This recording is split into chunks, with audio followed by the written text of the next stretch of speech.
नमस्कार. सध्या सुपरफूडचं प्रस्ताव फारच प्रचलित आहे. सुपरफूड म्हणजे काय किंवा आयुर्वेदात सुपरफूड कोणते याविषयी आज आपण चर्चा करणार आहोत. सुपरफूड म्हणजे ज्यामध्ये भरपूर प्रमाणात न्यूट्रिएंट्स आहेत किंवा ज्यामधून आपल्याला इन्स्टंट एनर्जी मिळते त्याला आपण सुपरफूड म्हणूया.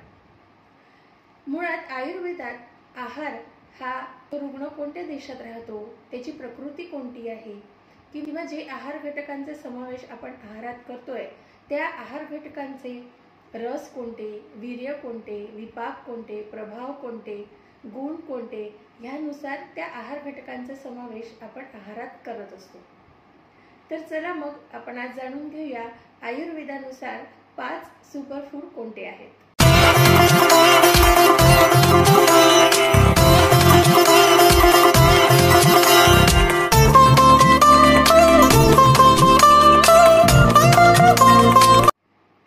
पहिलं सुपरफूड आहे मनुका. काळ्या मनुक्या ह्या गुणाने शीतल असतात, थंड असतात. त्याचप्रमाणे त्या रेचन करणाऱ्या म्हणजे पोट साफ करणाऱ्या असतात. काळ्या मनुका ह्या मधुर रसात्मक असतात, गुरू असतात, स्निग्ध असतात. म्हणून काळ्या मनुकांच्या नियमित सेवनाने पित्तप्रधान व्याधी, वातप्रधान व्याधी यामध्ये त्वरित गुण मिळतो. म्हणून काळ्या मनुकांचा आपल्या आहारात आपण नियमित समावेश करू शकतो. मग याचा समावेश आपण आहारात कशा प्रकारे करू शकतो? तर 2 प्रकारे आपण याचा समावेश आपल्या आहारात करू शकतो. एक तर मनुका आपण रात्री भिजत घालून सकाळी उठून ते आपल्याला खायचे आहे आणि ते पाणी सुद्धा आपल्याला प्यायचे आहे. त्याचप्रमाणे काळ्या मनुकांचे आपण सरबत सुद्धा बनवू शकतो. काळ्या मनुका रात्रभर भिजत घालायचे आहे. त्यामध्ये थोडासा गूळ, थोडासा चाट मसाला, थोडेसे काळे मीठ किंवा जलजिरा पावडर किंवा भाजलेल्या जिऱ्याची पावडर टाकायचे आहे. मिक्सरमध्ये फिरवायचे आहे आणि त्यानंतर हे सरबत गाळून घ्यायचे आहे. हे सरबत पिण्यासाठी तयार आहे. त्याचप्रमाणे आपण काळ्या मनुकाचा काढा देखील बनवू शकतो. त्यासाठी आपल्याला 10 ते 15 मनुका ह्या भिजत घालायच्या आहे. 2 कप पाण्यामध्ये या मनुका भिजत ठेवल्यानंतर सकाळी उठल्यावर याला उकळवायचे आहे. 2 कपाचे 1 कप झाल्यानंतर हा काढा गाळून घ्यायचा आहे आणि हा काढा थंड झाल्यावर किंवा कोमट अशा स्वरूपात देखील तुम्ही याचे सेवन करू शकता. या मनुकाच्या काढ्याने पोट साफ होण्यास अतिशय मदत होते.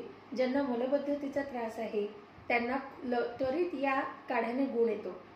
ज्यांचे रक्त अशुद्ध आहे म्हणजे ज्यांना पिंपल्स येतात किंवा त्वचा रोग आहे त्यांनी सुद्धा या काढ्याचे नियमित सेवन केल्याने यांना त्वचा रोगामध्ये गुण जाणवून येतो. काळ्या मनुकाच्या काढ्याने ज्यांना हिमोग्लोबिनची समस्या आहे किंवा ज्या स्त्रियांमध्ये गर्भाशयाचे विकार दिसतात म्हणजे ज्यांना रक्तप्रदर असतो म्हणजेच आईमध्ये ज्यांना खूप प्रमाणात रक्तस्राव होतो अशा स्त्रियांमध्ये हा काढा अतिशय गुणकारी ठरतो.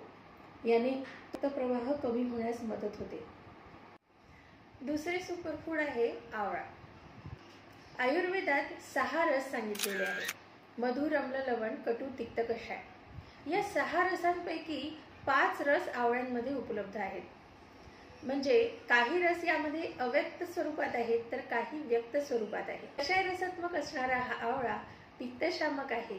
वृक्ष गुणामुळे हा कफनाशक सुद्धा आहे आणि मधुर रसामुळे हा वातशामक म्हणजे आवळा हा त्रिदोष शामक आहे.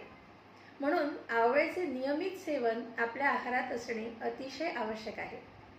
नेत्रासाठी, केसांसाठी, त्वचेसाठी आवळा हा अतिशय गुणकारी आहे. आवळ्याचा रसायन म्हणून देखील आयुर्वेदामध्ये अनन्यसाधारण महत्त्व सांगितलेले आहे.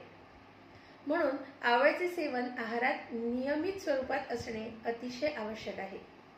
आवळ्याचे सेवन आहारात कसे करायचे याचा व्हिडिओ याच चॅनलवर उपलब्ध आहे. त्याची लिंक डिस्क्रिप्शन बॉक्समध्ये दिली आहे. केसांसाठी आवळ्याचा उपयोग कसा करावा याचा व्हिडिओ याच चॅनलवर उपलब्ध आहे. त्याची लिंक डिस्क्रिप्शनमध्ये दिलेली आहे. आवळ्याच्या रसाच्या नियमित सेवनाने फिशरसारख्या व्याधीमध्ये देखील खूप गुण येतो. तिसरे आपले सुपरफूड आहे डाळिंब. डाळिंब म्हणजे अनार. गोड रसात्मक म्हणजे मधुर रसात्मक असणारे डाळिंब हे पित्तशामक आहे तसेच वातशामक देखील आहे. उष्ण गुणांनी युक्त असलेले हे डाळिंब हृदयासाठी देखील अतिशय गुणकारी आहे. त्याचप्रमाणे अग्निप्रदीपक आहे, म्हणजे पाचन सुधरवणारे आहे. पित्तशामक व्याधींमध्ये डाळिंबाचा रस घेणे, ज्यांचे हिमोग्लोबिन कमी आहे, ज्यांचे रक्त अशुद्ध आहे, अशा रुग्णांमध्ये डाळिंबाचा रसाचे सेवन नियमित करण्यास हरकत नाही. डाळिंबाच्या नियमित सेवनाने हिमोग्लोबिन निश्चितपणे वाढते. अशाच प्रमाणे डाळिंबाचा डाळिंबावलेह हा आयुर्वेदिक कल्प अतिशय प्रसिद्ध आहे. पित्तप्रधान व्याधींमध्ये डाळिंबावलेह या कल्पाचा उपयोग करण्यात येतो. डाळिंबाचा आहारामध्ये निश्चितपणे नियमित समावेश आपण करायला पाहिजे. डाळिंबाच्या सेवनाने त्वचा तुकतुकीत होण्यास देखील मदत होते. त्वचेवरची कांती सुद्धा वाढते. विशेष करून स्त्रियांनी डाळिंबाचे नियमित सेवन करायला हवे. चौथे आपले सुपरफूड आहे मूग किंवा मुगाची डाळ. मूग हे मधुर रसात्मक आहे, शीत आहे, वृक्ष आहे आणि लघु आहे, म्हणजेच हे पचनास अतिशय हलके आहे. म्हणून मेद कमी करणारे आणि कफ कमी करणारे आहे. ज्यांना वजन नियंत्रणात ठेवायचे आहे त्यांनी मुगाचे दररोज सेवन करण्यास हरकत नाही. त्याचप्रमाणे हे कमी वातकर आहे. जे व्यक्ती कृश आहेत अशा स्वरूपाच्या व्यक्तींनी देखील याचे सेवन रोज करण्यास हरकत नाही. आता मुगाचे सेवन कसे करायचे? जर आपण अख्खे मूग घेतले आहे तर रात्रभर ते भिजत घालून त्याची दुसऱ्या दिवशी उसळ बनवून आपण मुगाच्या डाळीचे सेवन करू शकतो. त्याचप्रमाणे मुगाची डाळ जर आपण घेतली तर त्यामध्ये मुगाच्या डाळीचे वरण, मुगाच्या डाळीचे कढण, मुगाच्या डाळीचे सूप, मुगाच्या डाळीचा छिला, मुगाच्या डाळीचे अप्पे, मुगाच्या डाळीची खिचडी अशा सर्व प्रकारे आपण मुगाच्या डाळीचे सेवन करू शकतो. मुगाच्या डाळीच्या कढणाने किंवा मुगाच्या डाळीच्या सुपाने ज्यांना भूक अजिबात लागत नाही त्यांना भूक लागण्यास सुरुवात होते. मुगाच्या डाळीची खिचडी ही तर अतिशय गुणकारी आहे आणि याचे सेवन पंचकर्मानंतर होणाऱ्या संसर्जन क्रमात देखील याचे वर्णन आलेले आहे. म्हणून मुगाच्या डाळीची खिचडी ही पचनास अतिशय हलकी आहे. कोणत्याही प्रकारचे अपचन असो, अजीर्ण असो, डायरिया असो किंवा उलट्या होत असतील, सर्व प्रकारच्या रोगांमध्ये मुगाच्या डाळीच्या खिचडीचा आहारात आपण समावेश करू शकतो. त्याचप्रमाणे जर व्यक्ती कृश असेल आणि त्यांना वजन वाढवायचे असेल तर मुगाच्या डाळीचा हलवा देखील त्यांच्यासाठी अतिशय गुणकारी आहे. म्हणून मुगाच्या डाळीचे सेवन हे दररोज करण्यास अजिबात हरकत नाही. मुगाच्या डाळीची खिचडी ही तर अतिशय गुणकारी आहेच. काहीच दिवसांपूर्वी प्रसिद्ध क्रिकेटपटू रिषभ पंत यांचा ऍक्सिडेंट झाला होता आणि त्यामध्ये एक पाऊल सुद्धा ते चालण्यास असमर्थ होते. त्यांनी स्वतःचे जे हिलिंग आहे ते पूर्णपणे मुगाच्या डाळीच्या खिचडीने केले आहे. त्याचा सुद्धा तुम्हाला जर तुम्ही गुगलवर सर्च केला तर उल्लेख तुम्हाला मिळून जाईल. म्हणून मुगाच्या डाळीच्या खिचडीचा समावेश आपल्या आहारात नियमित अवश्य करावा. पाचवे आणि सगळ्यात शेवटचे सुपरफूड आहे सातूचे पीठ किंवा सत्तू. तर सातूचे पीठ चण्याची डाळ, गहू, वाटाणे यापासून देखील बनवले जाते. त्याचप्रमाणे यव किंवा लाह्या यापासून देखील बनवले जाते.